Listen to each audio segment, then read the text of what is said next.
हमें कनेक्शन मिल गया और वो हमारे साथ जुड़ भी चुके हैं। पहले वीरेंद्र जी का रुख कर लेते हैं, फिर पांडे जी की तरफ चलेंगे। ओके भाई वीरेंद्र जी, यह बड़ा गंभीर आरोप संजय सिंह ने लगाया कि जातिवाद चल रहा है अधिकारियों की तैनाती में। आप तो शासन सत्ता बड़े लंबे समय से कवर कर रहे हैं, 3-4 मुख्यमंत्री आप देख चुके हैं एनेक्सी भवन में, सचिवालयों में। ये जो किस प्रकार से कामकाज होता है, क्या वाकई में जातिवाद चलता है अथवा नहीं चलता है? मुझे तो नहीं पता, आप बताइए। देखिए, हमारे यहाँ तो कहा जाता है भाई जाति न पूछो साधु की। तो मुख्यमंत्री तो हमारे संत हैं, उनको किसी जात से क्यों जोड़ा जा रहा है? साधु महात्मा की कोई जात नहीं हुई कभी।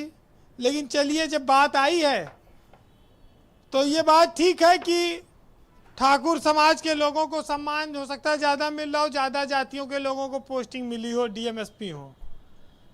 लेकिन जिसका नाम नहीं लिया जा रहा है, क्या वो घास काट रहे हैं? वो जो पूरी पतंगा खाने वाले लोग, वो भी तो मलाई चाट रहे हैं। उनकी संख्या क्यों नहीं बताई जाती? यादव मुख्यमंत्री थे जब अखिलेश यादव उत्तर प्रदेश में, या मुलायम सिंह, तो कहा जाता है साहब यादवों को भर दिया। और यादव परिवारवाद है यादव के यहाँ और मुलायम सिंह के यहाँ। लेकिन परिवारवाद किस दल में नहीं है? देखिए, प्रकृति ने ऐसी व्यवस्था बनाई कि अगर सबसे वफादार कोई हो सकता है इंसान का, तो इंसान नहीं, जानवर को वफादार माना गया है सबसे ज़्यादा। और जो इंसान वफादारी की बात करे तो वो हो सकता है कि अवसर आने पे बदल भी जाए। ये क्योंकि अस्थाई गुण नहीं है वफादारी इंसानों में, ये वक्त के हिसाब से चलते हैं। पर क्या वाकई में इसमें कोई सच्चाई है कि ठाकुरों को ज्यादा पोस्टिंग आ रही है, या सिर्फ ये एक पॉलिटिकल एलिगेशन है? देखिए, हर सरकार में नौकरी में, पोस्टिंग में, योजनाओं में जातियों को आधार बनाकर चीजें की गई हैं।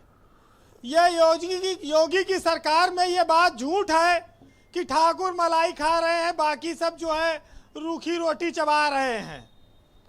ठाकुर तो वैसे मारे जा रहे हैं जो पोस्टिंग पे नहीं है। अच्छा, उनके हाल तो यादव से बदतर हो जाएगा अगर अगली सरकार बदल गई तो। दूसरा आदमी पूछेगा नहीं, यादवों की तरह छुआछूत की तरह ये अधिकारी फेंके जाएंगे। किस समाज के अधिकारी? ठाकुर समाज के। ये कुछ हैं जो मलाई काट रहे होंगे, लेकिन अधिकतर से पूछिए। ओपी सिंह डीजीपी थे, अपने राज में उन्होंने कई ठाकुरों को तैनाती दी। ये खुद अपनी पोस्ट, ये एक नई बात निकल कर देखिए सामने आ गई, इसीलिए कहता हूं कि बहस जरूरी है। देखिए, ये खुद अपनी पोस्टिंग के लिए सेकुलर बनते हैं। ये बड़े बड़े अपने जात के हवाले देते हैं और जैसे पद मिलता है सेकुलर बन जाएंगे कि हम पर जात का आरोप न लगे। आज उत्तर प्रदेश में प्रमुख सचिव गृह कौन है? डीजीपी कौन है? चीफ सेक्रेटरी कौन है? विधानसभा अध्यक्ष कौन है? उप मुख्यमंत्री कौन है? Board of revenue chairman, board of revenue में है जी। इस पे कोई नहीं बोलता। सीपी लखनऊ। देखिए ब्रजेश जी, मैं एक चीज जानता हूँ, इज्जत किसी इंसान की नहीं होती। जो लोग ये बैठे हुए सत्ता में सोच रहे हैं बड़ी इज्जत है हमारी, इज्जत सिर्फ जरूरत की होती है। जरूरत खत्म, इज्जत खत्म, ये लोग जान लें। और पिछले जो मुख्यमंत्री गुजरे उनसे पूछ लीजिए, वो भी जानते हैं। अब हमारे यहाँ तो ये पाखंड, अंधविश्वास, जातिवाद, ये सब बहुत पुरानी बीमारियां रही हैं, वायरस हैं। ये कभी समाज से गई नहीं, न जाएंगी। लेकिन एक बात तय है कि जब लिखा है सोशियोलॉजी में कि पहलवान का बेटा पहलवान नहीं हो सकता, तो नेता का बेटा नेता क्यों होता है? ये गारंटी, ये व्यवस्था क्यों चली आ रही है? लेकिन वैसे तो हमारे संविधान में तो ठाकुर समाज के अफसरों के बीच किस प्रकार की चर्चा है इस तरह के आरोप लगने के बाद? ठाकुर समाज के कुछ अफसर तो महत्वपूर्ण पदों पर हैं, इसमें कोई शक नहीं। और जो नहीं है वो क्या कहते हैं? जो नहीं है उनको कोई पूछने वाला नहीं है। और वो कह रहे हैं कि हमारी स्थिति अगली सरकार में और बदतर हो जाएगी। यहाँ तो कुछ मिला नहीं, वहां भी हम अछूत माने जाएंगे यादवों की तरह। क्योंकि ये जो मलाई काट के यादवों का एक नया मानक बन गया है, मतलब जी, ये जो मलाई काट रहे हैं सरकार में, ये वहां भी तब ये फिट हो जाएंगे क्योंकि इनके पास संसाधन होंगे। अच्छा, हाँ, तो ये फिर उनको किनारे कर देंगे जो आज किनारे बैठे हैं। और ये संसाधनों के दम पे। ब्यूरोक्रेसी तो देखिए अच्छी पोस्टिंग के लिए नेताओं के चरणों में लौटती रही है, जूता साफ करती है, चप्पल पहना देती है। आज उत्तर प्रदेश में लोग, बहुत कम लोग जानते हैं, नृपेंद्र मिश्रा जो आज मंदिर समिति के अध्यक्ष हैं, यूपी के वो बहुत बड़े ब्यूरोक्रेट रहे हैं। कौन नहीं जानता कि वो कल्याण सिंह के पसीना आ जाता था माथे पे तो रुमाल से उनका पसीना पोंछते थे। ये चाटुकारिता में बहुत झुके हुए लोग हैं। नेताजी के भी तो थे वो सेक्रेटरी साहब। मुलायम सिंह के भी सचिव रहे, छाता तक अपने हाथ से लेके छाया करते थे। और फिर सोनिया चप्पल गांधी के भी पहचान- करीबी रहे, मनमोहन सिंह के रहे। करीबी रहे, और फिर मोदी जी के तो प्रिंसिपल सेक्रेटरी रहे। वैसे आज मैं, गजब काबिलियत है भाई। ब्रजेश जी, अगर जात की बात चल रही है तो मैं आज मुलायम सिंह के परिवार को सबसे बड़ा सम्मान दूंगा कि उन्होंने कभी कोई जातिवाद नहीं किया।